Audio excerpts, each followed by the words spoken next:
Sir आज की जो वीडियो है ना, यकीन माने बहुत ही ज़्यादा खास और बहुत ही ज़्यादा इंपॉर्टेंट वीडियो होने वाली है। एक तो ये ऐसे भी सैटरडे की वीडियो है तो इसलिए भी खास हो जाती है क्योंकि यहाँ पर हम दोनों वीक को लेकर बात करते हैं। वो वीक जो कि गुजर चुका है और आने वाला है, मतलब आने वाले और गुजरे हुए दोनों वीक को लेकर हम बात करने वाले हैं कि क्या सिचुएशन थे और क्या रहेंगे। इसके अलावा अगर आप चाहते हैं कि स्मॉल कैप से अपनी इन्वेस्टमेंट जर्नी को स्टार्ट करना, तो वो कौन से 2 स्मॉल कैप हो सकते हैं 2026 के अंदर, उसके ऊपर भी हम बात करेंगे। समझ रहे हैं ना? ऐसा एक सवाल आया है। इसके अलावा और भी पूरा एक पैकेज होने वाला है जो कि इस वीडियो में मैं आपको देने वाला हूँ।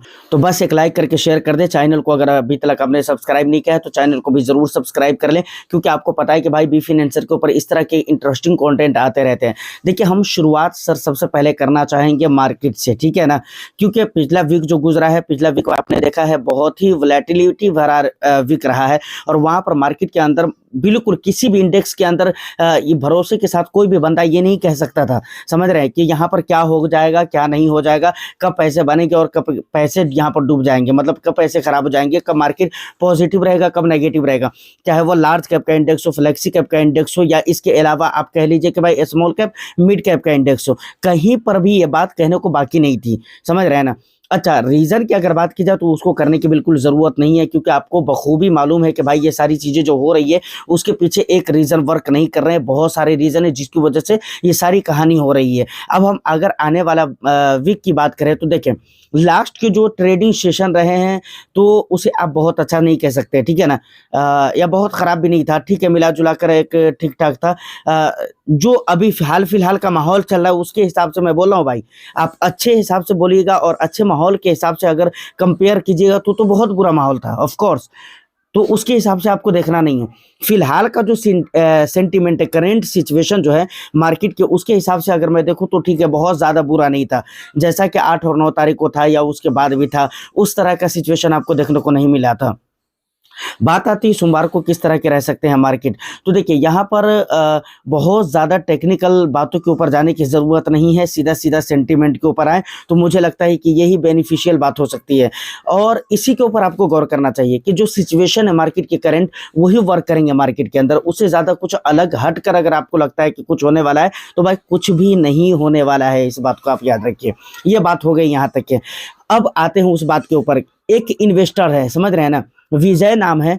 सर ने कहा है कि सर मैं 12 सालों के लिए इन्वेस्ट कर रहा हूं और मैंने अपने इन्वेस्टमेंट की शुरुआत 2 स्मॉल कैप से किया है। वो 2 स्मॉल कैप कौन है, सबसे पहले उसकी डिटेल्स को हम देख लेते हैं, फिर उसके बाद मैं बताता हूं कि इन दोनों स्मॉल कैप के अंदर हाल फिलहाल को में जो है ना, क्यों इन दोनों फंड को लेकर इतने ज़्यादा इंटरेस्टेड हैं इन्वेस्टर्स। देखिए, हम आ चुके हैं अपने मेन स्क्रीन के ऊपर। सबसे पहले यहाँ पर आप देखेंगे तो सर आपको इन्वेस्को इंडिया स्मॉल कैप देखने को मिल जाएगा और दूसरे नंबर पे बंधन स्मॉल कैप देखने को मिल जाता है। उसके बाद ज़रा इसके और भी दूसरे डिटेल्स को देखेंगे तो यहाँ पर 7 साल हो चुके हैं इन्वेस्को के और 5 साल हो चुके हैं, 5 साल 1 महीने 11 महीने हो चुके हैं बंधन स्मॉल कैप फंड के। उसके बाद फंड साइज़ देखेंगे तो 9,225 करोड़ के फंड साइज इन्वेस्को के देखने को मिल जाते हैं। बंधन में 18,990 करोड़ के फंड साइज देखने को मिल जाते हैं। देखिए, पिछले 6 मंथ में देखें तो दोनों फंड जो है लगभग सेम तरह की गिरावट आपको दिखला रही है, ठीक है ना, यानी 5.75% की गिरावट। और यहाँ पर अगर बंधन में देखेंगे तो 5.38% की गिरावट यहाँ पर शो कर रही है। पिछले 1 ईयर का रिटर्न्स कुछ खास नहीं रहा है, यहाँ पर बंधन का रिटर्न्स थोड़ा ज़्यादा ज़रूर है, 1-2%, ठीक है। यहाँ पर पिछले 3 ईयर्स का रिटर्न्स देखेंगे तो 23.29% का रिटर्न्स देखने को मिल जाता है इन्वेस्को में, और वहीं पर बंधन में देखेंगे तो 29.29% का रिटर्न्स देखने को मिल जाता है। उसके बाद पिछले 5 ईयर्स में अगर आप देखोगे सर तो यहाँ पर 24.52 यानी 24.5% का रिटर्न्स आप मान सकते हो इन्वेस्को के अंदर मिल गया है पिछले 5 सालों में। उसके बाद बंधन की बात करें तो 24% का रिटर्न्स यहाँ पर मिला हुआ है। तो ये सिर्फ 4 से 5 सालों का डेटा है जो कि मैंने आपको दिखलाया है। उसके बाद यहाँ पर आप टॉप 3 सेक्टर्स को देखेंगे। इन्वेस्को में देखेंगे सबसे पहले सर्विसेज है, फिनेंशियल हेल्थ केयर है, और यहाँ पर हेल्थ केयर है, सर्विसेज है, मतलब दोनों ही फंड के जो टॉप 3 सेक्टर्स है वो मिलते जुलते हैं। क्योंकि देखिए, फिनेंशियल यहाँ पर भी है, फिनेंशियल यहाँ पर भी है, और उसके बाद हेल्थ केयर यहाँ पर भी है, हेल्थ केयर यहाँ पर भी है, सर्विसेज आप यहाँ पर भी देख सकते हो और सर्विसेज यहाँ पर भी देख सकते हो। तो मतलब ये कहने का है कि भाई दोनों फंड के जो टॉप 3 सेक्टर्स है उनमें कोई डिफरेंस नहीं है, ठीक है ना। एक्सपोजर का डिफरेंस है, जैसे आप यहाँ पर देखेंगे तो सर्विसेज में इन्वेस्ट को अपना 25.35% पैसे निवेश कर रहा है, जबकि सर्विसेज में ये सिर्फ 10% ही पैसे लगा रहा है। फिनेंशियल में देखेंगे तो यहाँ पर ज़्यादा पैसे लगे हुए हैं बंधन के, जबकि यहाँ पर फिनेंशियल में देखेंगे तो 18.29% पैसे लगे हुए हैं। तो इस तरह करके लोकेशन का फ़र्क आपको, एक्सपोजर का फ़र्क आपको देखने को मिलता है। बाकी टॉप 3 सेक्टर्स जो है वो सेम ही रहने वाले हैं। उसके बाद यहाँ पर कंपनीज वगैरह दी गई है जिन्हें आप रीड कर सकते हैं, ठीक है।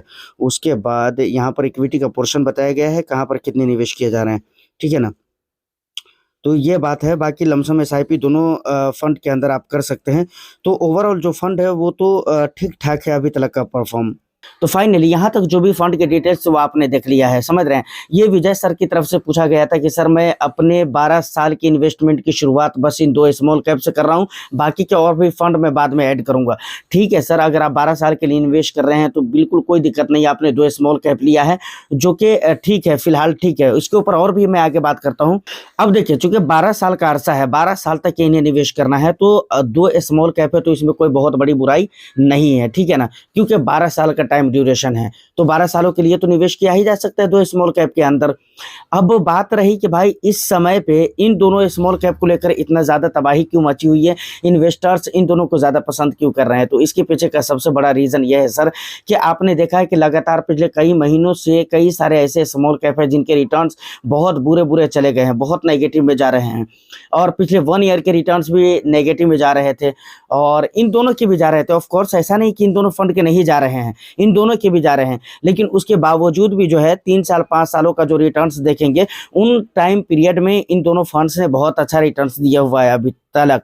सीएजीआर तौर की मैं बात कर रहा हूँ, सीएजीआर की मैं बात कर रहा हूँ, ठीक है ना। सीएजीआर यानी सालाना तौर पे इन दोनों फंड ने बहुत अच्छा रिटर्न्स दिया हुआ है। तो मुझे लगता है कि ये सबसे बड़ा रीज़न है और ये सबसे मेन रीज़न है जिसकी वजह से भाई इन्वेस्टर्स इन दोनों स्मॉल कैप की तरफ अट्रैक्ट हो रहे हैं। तो ये तमाम तर बातें हो गई। अब सबसे बड़ा मसला एसआईपी इन्वेस्टर्स के लिए एक आता है कि भाई अभी जो स्टॉपेज का जो रेशियो आया है, यानी एसआईपी स्टॉपेज का जो रेशियो आया है, उसको लेकर काफ़ी सारे लोग परेशान दिख रहे हैं और बहुत ही ज़्यादा परेशान दिख रहे हैं। तो मुझे नहीं लगता है कि बहुत ज़्यादा इस पर बात करने की ज़रूरत है, क्योंकि कल की ही वीडियो में इन चीज़ों को लेकर बात किया हुआ था और बिल्कुल आपको क्लियर कट रूप कहते हैं ना, उसमें मैंने आपको बताया हुआ था कि भाई टेंशन लेने की ज़रूरत नहीं है। क्यों टेंशन लेने की ज़रूरत नहीं, बातों को समझिए। एसआईपी स्टॉपेज की जो रेशियो है, जिस प्रकार से 80-80% के करीब वो आए हैं, ठीक इसी तरीके से एसआईपी स्टार्टिंग के भी रेशियो आए हैं। तो आप डर क्यों रहे हैं सर?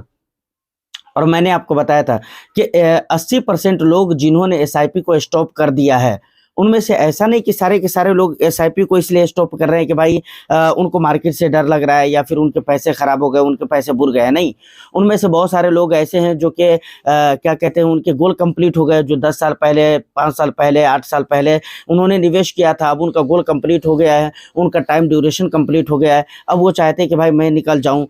कुछ लोग ऐसे हैं जो मुनाफा वसूली करना चाहते हैं, कुछ लोग ऐसे हैं जो एक एसआईपी बंद कर रहे हैं, एक जगह से एसआईपी बंद कर रहे हैं, दूसरी जगह पे एसआईपी को स्टार्ट कर रहे हैं, तो इसलिए भी कुछ लोग निकल रहे हैं। हाँ, मैं इस बात से भी बिल्कुल इनकार नहीं कर रहा हूँ कि कुछ लोग, बहुत सारे लोग ऐसे भी हैं जो कि डर कर निकल रहे हैं मार्केट से।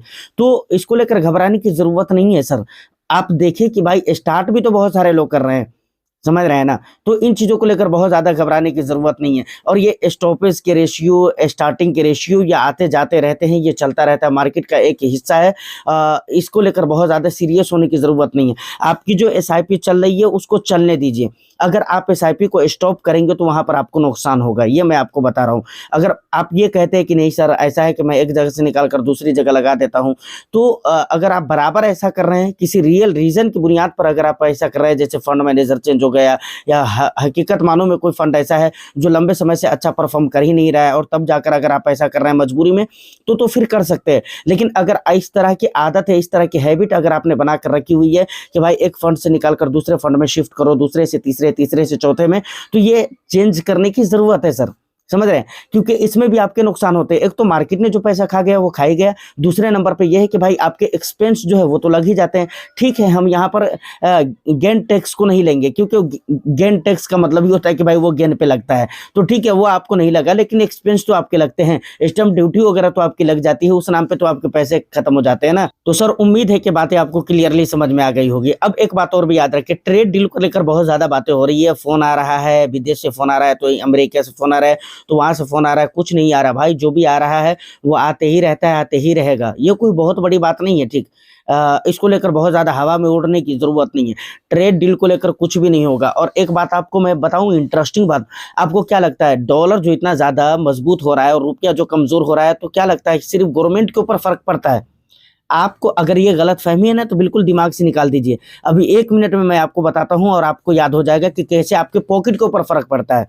समझ रहे हैं, जब डॉलर मजबूत होता है, रुपया कमजोर होता है ना, तो वहां पर सीधा सीधा आपके पॉकेट के ऊपर भी फर्क पड़ता है, क्योंकि रुपया कमजोर होने से इंपोर्ट हमारे महंगे हो जाते हैं। क्या हो जाते हैं, गौर कीजिएगा, इंपोर्ट यानी वो चीजें जो हम विदेशों से अपने देश के अंदर इंपोर्ट कर रहे हैं ना, वो चीजें महंगी हो जाती हैं, क्योंकि हम बिलिंग किस में करते हैं, डॉलर में करते हैं। अब $1 का पेमेंट पहले मुझे 80 रुपया करना पड़ रहा था, अब 90 रुपया करना पड़ेगा, तब जाकर $1 का पेमेंट हो पाएगा। और हम जो बाहर से चीजें खरीदते हैं वहां डॉलर में पेमेंट करना पड़ता है।